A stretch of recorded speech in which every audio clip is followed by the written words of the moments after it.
You've been doing town halls across the state, and let's just get the elephant out of the room here. Town hall is usually something that someone does when they're looking to run for office. Are you looking at another statewide office in 2026? I'm trying to be as helpful and as useful as I can to the people of Texas right now. Folks are going through a lot. You've got proposed Medicaid cuts that are going to hit people who are already living in the least insured state in the country. So it's harder to see a doctor or to get medication or to be healthy and well enough to do your job or finish school in Texas than it is anywhere else. We're home to tens of thousands of veterans. There are 83,000 positions slated to be cut at the VA. And then Texans understandably are concerned about the attacks on the Constitution, on the rule of law, on the right to vote, and our democracy.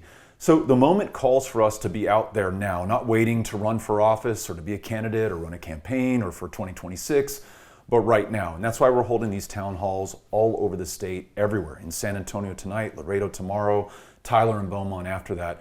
If it makes sense to be a candidate, to continue that work in that way, I will. If not, then I won't. My only guiding principle, my North Star, is what can I do now for my country at its moment of truth? And so doing these town halls, running Powered by People, which is registering tens of thousands of new voters and helping them get to the ballot box, that's the work that makes sense. If that includes being a candidate at some point, well, I'm open to that. So you mentioned some of those cities that you're hosting these town halls in, some of them in very red areas of the state. What appeals you to going to those areas and trying to reach out to those voters? I think part of the problem with our country right now, so polarized and so divided, is that we've kind of stayed in our own corners. Democrats will be in Austin or San Antonio or Dallas or Houston, but when we don't go to Amarillo or Wichita Falls or Humble, Texas, we're basically telling voters there that they do not matter to us.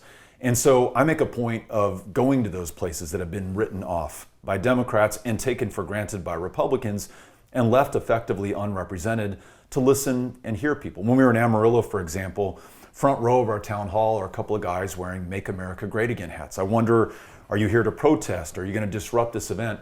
They were there to listen and to hear what their fellow Texans and Americans were saying right now. And often throughout the course of that town hall, I saw them nodding their heads because folks are hurt right now. These tariffs are creating incredible uncertainty for growers and ranchers and farmers in North Texas. The inability for people to come to this country legally, safely, in an orderly manner to work jobs that employers and farmers and ranchers are unable to fill, that's hurting folks regardless of whether they're Republican or Democrat, whether they live in a big city or a rural county. So showing up for everyone, fighting for everybody, that is what we should do right now. And I also think it is the path to power for Democrats if we're serious about winning. Speaking of the path to power, it's been over 30 years now. I mean, if you were to successfully vote for a Democratic candidate in Texas statewide, you'd have to be at least 49 right now. How do you energize young voters who've never seen a successful Democratic candidate? I think we have to get past just describing what we don't like. Certainly, I think Trump represents an existential threat to this country. Okay, we've got that settled. Now, what are we for? If you elect a Democrat into a position of power, how will your life be better? Well, how about we move the minimum wage from $7.25 an hour to something that's actually livable, $17, $20 an hour? What if we made sure that everyone could see a doctor regardless of your wealth or your social standing or your status? We just want you to be healthy and well enough to be able to succeed in life. What if instead of banning THC and marijuana in the state of Texas, we said, you know what? If you want to get high, that's your business, and we respect your individual right to do with your body what you wish. Or if you're a woman, to make your own decisions about your reproductive health care and your future. These are the kind of things that I think represent a vision that people can understand and imagine in their lives going forward. And we also have to describe the system that has so badly failed them. The incredible amount of money in politics, these political action committees that are spending tens of millions of dollars to purchase the outcomes of elections, and not just influence with legislators, but the actual outcomes of the legislation that they're working on. Look at the alcohol and liquor lobby when it comes to this THC issue that I just described a second ago. So I think if we do all of that, we come out of the irrelevancy that has described the Democratic Party for so many decades, at least at a statewide basis, into actual contention. And I don't think there's been a more favorable year than 2026 since 2018, when we got within 2.5 points of Ted Cruz and generated more votes for a Democrat in Texas history. I think we have those kind of wins at our back, but we can't be complacent. We can't phone this stuff in. We've got to go out there and do the work. I know that 2026 issue, you're waiting to see how it plays out. There was a Dallas Morning News report came out yesterday that said you've been talking with State Representative Tallarico, Representative Castro, former Representative Allred about the path forward for 2026. What were those conversations like?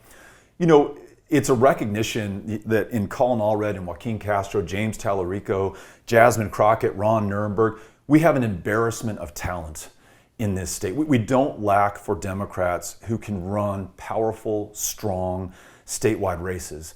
My concern is making sure that everyone is in the right position. If you have everybody clustered in a Senate primary, for example, well then who's going to run for governor, lieutenant governor, attorney general? Furthermore, we need strong candidates running for every congressional, every state house position across the state. Ronnie Jackson, whose congressional district includes Wichita Falls, Amarillo, and Denton, did not have a Democratic contender in 2024. That means that when Colin Allred was running for Senate, there was no one in those communities sending votes up the ballot to help him against Ted Cruz. So we need Democrats, strong Democrats, at every position on the ballot, statewide and then down ballot. So I'm hopeful that that can be resolved and that those people that I just mentioned and many more will all find that right place on the ballot and that we will be able to present a united front to the people of Texas. Speaking of finding candidates in every single spot, right, there's been discussions about the Trump administration pressuring the state of Texas to redistrict to try to create a more red map. What are your thoughts on that pressure? And then what are your thoughts on the possible opportunity for Democrats to seize on that momentum if they were to thin out that advantage in some of those redder districts? Yeah, this mid-decade gerrymandering is the kind of thing that breeds cynicism and causes, you asked me about young people, young voters to step back and say, hold on a second, why should I vote when this thing is so seriously rigged? Whether it's money in politics, whether it is ballot place closures, whether it's the mail-in ballots that have been rejected, or the fact that politicians are going to choose their voters instead of the other way around. So first, we need to call that out for what it is, just a naked, cynical power grab. And then second, as you mentioned, in order to make traditional Democratic districts more competitive, then they're going to have to thin out their advantage in Republican districts. We need to run the strongest possible Democratic candidates in those districts and win them. Listen, Colin Allred, who we've talked about a couple of times, he won in 2018 against Pete Sessions, who was just a legend in Republican congressional politics, entrenched, well-funded incumbent. Colin had no business beating him until he did. And we saw that with Lizzie Panel Fletcher in Southeast Texas. We saw it in 12 state house seats where Democrats upset incumbent entrenched Republicans. I think 2026 might be that year for us. And I think that this idea of redistricting mid-decade might bite the Republicans on the ass in a way that they're not expecting. So you've run for U.S. House, you've run for president, you've run for governor here in Texas. What's left? Give me something more.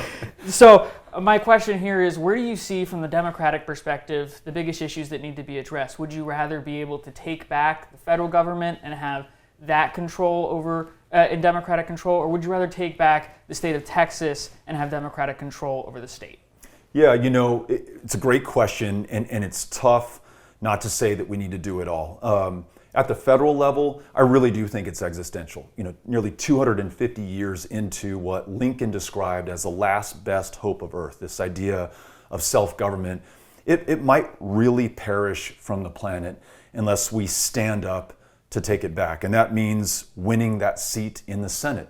If we won Texas for the first time since 1988, Lloyd Bentsen, last Democrat to win a Senate seat, if we won that, the political earthquake that would be felt across this country, I think would be incredibly transformative for America and would set Democrats up to win in 2028. If they can win Texas, game over for the Republicans.